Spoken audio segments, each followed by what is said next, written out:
Meu nome é Giovana Vial, eu sou correspondente internacional, atuo no Oriente Médio. Na verdade, a minha formação é em Direito, sou formada pela Universidade de São Paulo em Direito, especialista em Direitos Humanos e Ação Humanitária, com foco já em Oriente Médio, pela Sciences Po Paris.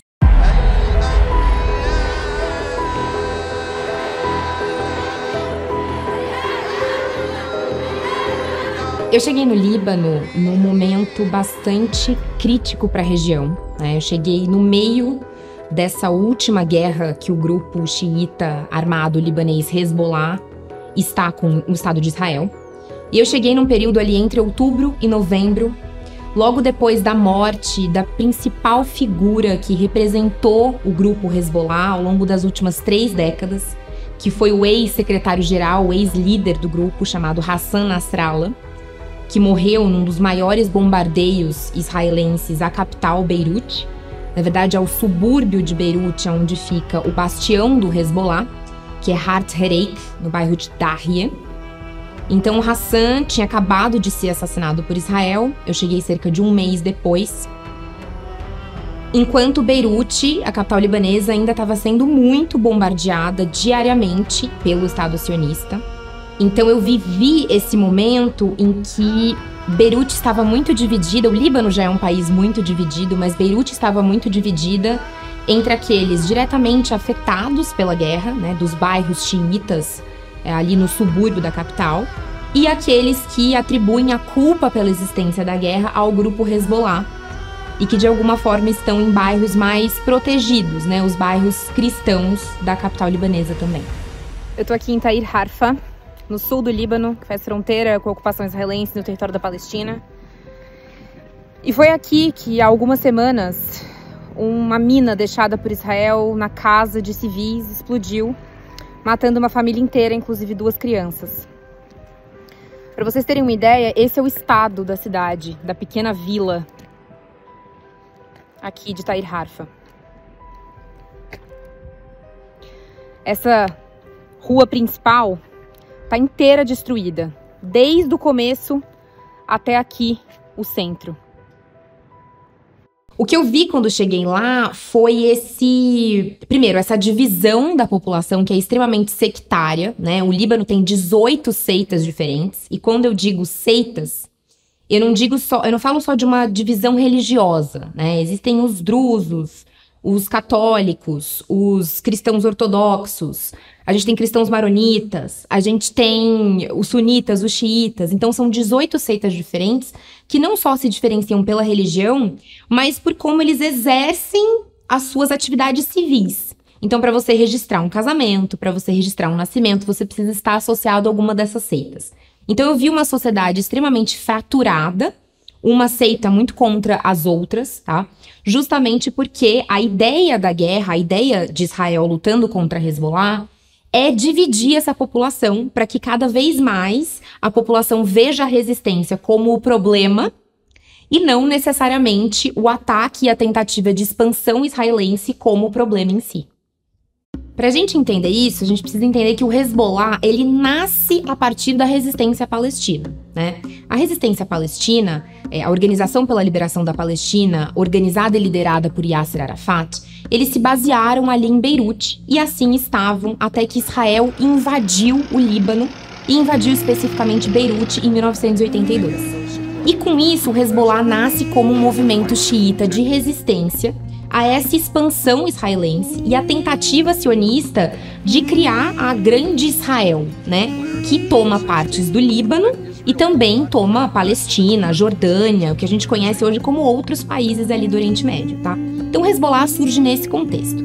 E ao longo das décadas, a Síria do Hafez al-Assad, que era o pai do Bashar al-Assad, e de Bashar al-Assad, dos mais de 50 anos que eles governaram a Síria se tornou uma ponte geográfica, né, entre o Irã e o Hezbollah, para que o Irã conseguisse fornecer medicamento, equipamento, armamento, apoio financeiro a esse grupo, então, que atua como uma resistência no Líbano contra a expansão israelense. Então, essa é a principal relação quando a gente fala de Hezbollah, resistência xiita, em relação à expansão israelense e o que a Síria de Bashar al-Assad representava até então a queda do ex-presidente sírio no último 8 de dezembro do ano passado, de 2024.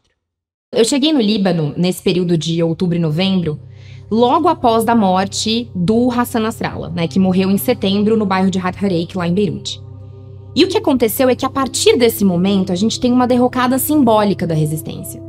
O Nasrallah, ele era a personificação da luta contra o sionismo e da base da resistência contra o sionismo no Oriente Médio. E isso não só no Líbano, mas para os países árabes como um todo. As pessoas param em todos os lugares do Oriente Médio para escutar os discursos famosos de Hassan Nasrallah.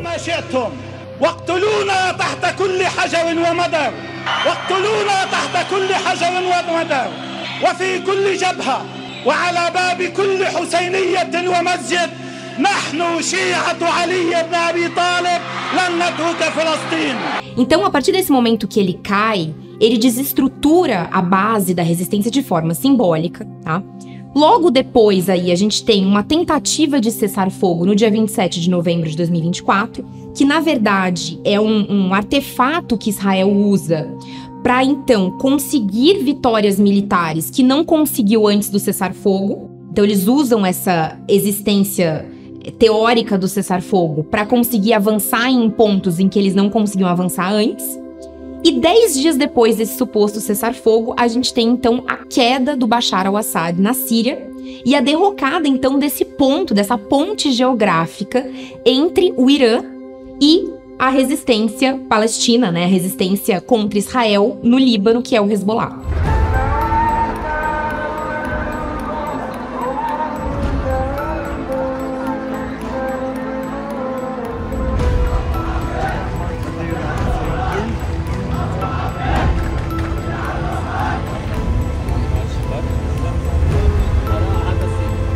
A gente está aqui com os rebeldes do HTS, no que era uma base militar do governo de Assad. Então é um momento em que o Oriente Médio se reconfigura geopoliticamente e que Israel vê que não consegue avançar se for exclusivamente, unicamente militarmente. Então ele começa a agir para desestruturar a base da resistência, para desestruturar a possibilidade que a resistência se beneficie do apoio financeiro, militar, logístico do Irã.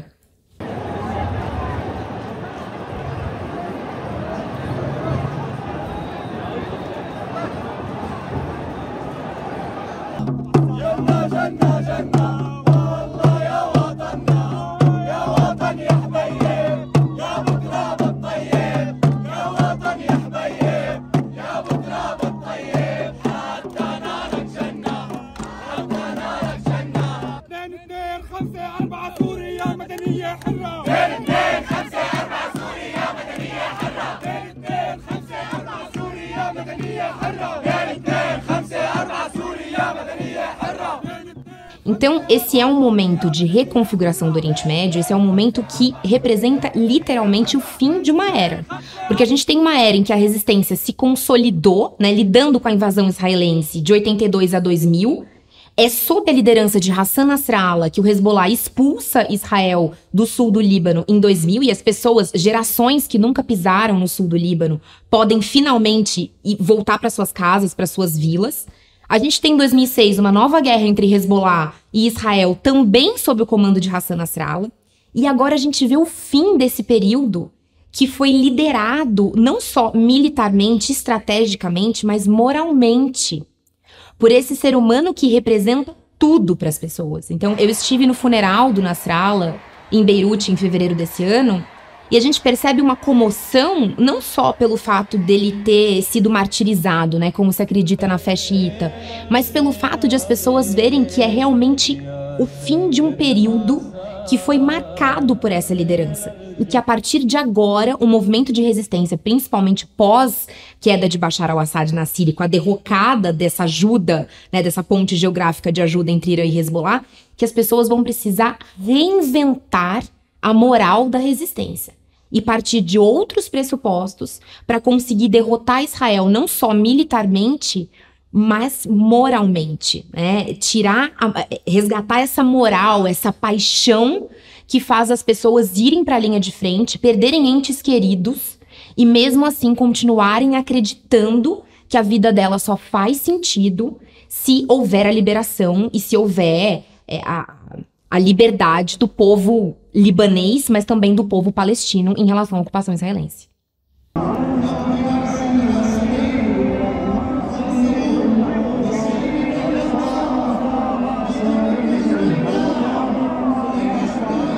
A gente aqui, na cultura ocidental, por mais que a gente não seja exatamente ocidental, mas a gente copia muito a cultura do que se acredita ser ocidental. Quando a gente pensa em mundo sul global, norte global, a gente tende a copiar o norte global nesse sentido.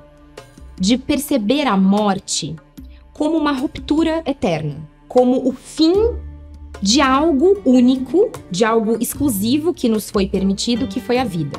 Na cultura muçulmana, especificamente na cultura muçulmana xiita, a morte ela é vista não como uma ruptura, mas como uma continuação. E quando é uma morte que foi causada por uma luta de resistência, por uma luta em relação à libertação de um povo, ela é uma morte vista como algo a ser glorificado, como algo bonito, como algo digno. Então é muito forte, eu percebi muito isso também durante o funeral do Nasrallah em Beirute, que as pessoas elas têm sentimentos complexos e dúbios em relação à morte, porque ao mesmo tempo que é ali o fim, né, aquela pessoa não vai estar ali mais material, presencialmente, fisicamente, mas que também é uma renovação de uma esperança, porque o martírio, a ideia do ser martirizado é justamente essa, é morrer para que as pessoas que ficam possam ter uma possibilidade de vida melhor e de vida livre. Então, esse simbolismo da morte, ele é muito distante daquele que a gente vive no mundo ocidental. É um simbolismo que atravessa a própria noção de temporalidade da vida e abraça a moral da resistência como se aquela morte representasse mesmo um passo a mais em relação à libertação e à liberdade do povo como um todo.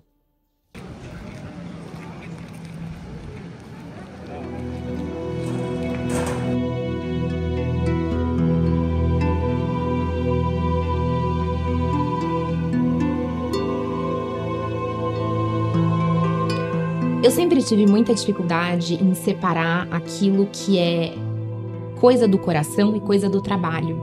Porque eu acredito que quando a gente faz um trabalho de correspondente internacional, quando a gente está num ambiente de guerra, num ambiente de conflito, num ambiente de revolução, como jornalista, como qualquer outro ser humano, é impossível a gente estar ali só como profissional.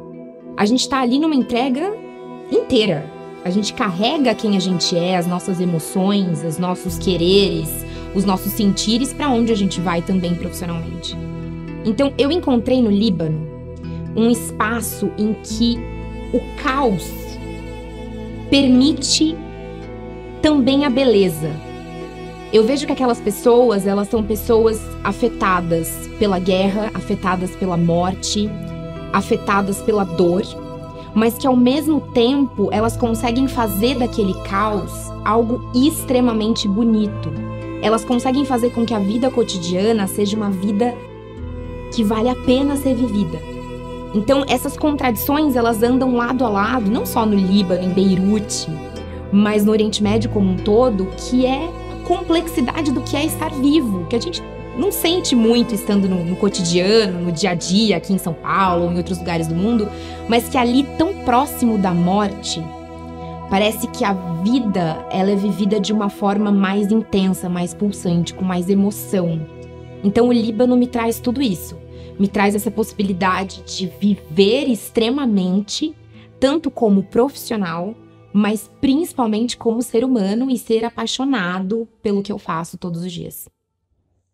Eu sempre saracoteei muito. Eu já vivi em vários lugares. E eu acredito que quando eu cheguei no Líbano, e principalmente nesse momento que eu estava me referindo, que é um momento de mudanças geopolíticas, em que a vida, não só do país, mas as vidas individuais das pessoas são diretamente afetadas, eu me vi criando, diante de todas as circunstâncias alheias àquilo, criando uma espécie de lar e uma espécie de lugar em que eu me sinto contemplada para construir a minha vida. Então o Líbano se tornou para mim a minha morada em todos os sentidos, né? Não só no sentido Giovana profissional que tá lá para cobrir o conflito entre Hezbollah e Israel, para cobrir a revolução que aconteceu na Síria, a derrocada do governo de Bashar al-Assad, mas também a Giovana que tá lá para abraçar o que é o Líbano em todos os seus aspectos. Abraçar os libaneses que têm uma cultura, querendo ou não, parecida com a nossa, em que tudo é familiar, em que tudo é que as pessoas se reúnem ao redor das mesas, em que as pessoas se abraçam emocionalmente, se abraçam na sua inteireza mesmo. E não é uma sociedade de aparências, como muitas daquelas que a gente vive aqui no mundo ocidental. Então o Líbano, ele me mostrou que é possível levar uma vida autêntica, uma vida que é alinhada com os meus valores, e mesmo estando tão perto daquilo que muita gente acredita que é o caos, que é a guerra, que é a instabilidade, eu encontrei esse lugar de muita paz interna, de muita paz interior. Acho que é isso.